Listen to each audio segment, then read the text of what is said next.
ఒక ఐడియా మీ జీవితాన్నే మార్చేస్తుంది. ఆలోచించడానికి డబ్బు అవసరం ఉండదు. అయితే ఇలా ఉన్నతంగా ఆలోచించండి. చూడండి, నేనైతే నమ్మను ఎవరైనా ఒక రూపాయి వస్తువును నమ్మి కోటీశ్వరులు అవ్వచ్చు అంటే.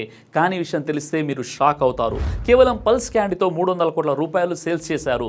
ఎప్పుడైతే క్యాండీ తయారు చేశారో అప్పుడు డిఎస్ గ్రూప్ యొక్క వైస్ చైర్మన్ రాజీవ్ కుమార్ కేవలం ఒకే ఒక్క లైన్ చెప్పారు.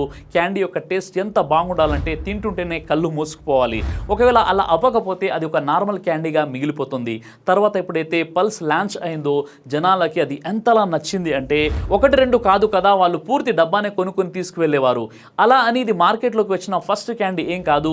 దీనికి ముందే పార్లే యొక్క కచ్చా మ్యాంగో బయట ఉంది. కానీ పల్స్ యొక్క యూనిక్ ఫ్లేవర్స్ మరియు పెద్ద డిస్ట్రిబ్యూషన్ వల్ల పల్స్ క్యాండీ, కోక్, ఓరియో లాంటి పెద్ద పెద్ద జైన్స్ని కూడా సేల్స్లో వెనక్కి నెట్టింది. ఉన్న స్థితి నుండి ఉన్నత స్థితికి రావాలంటే ఉన్నతంగా మీరు కూడా ఇలా ఆలోచించండి.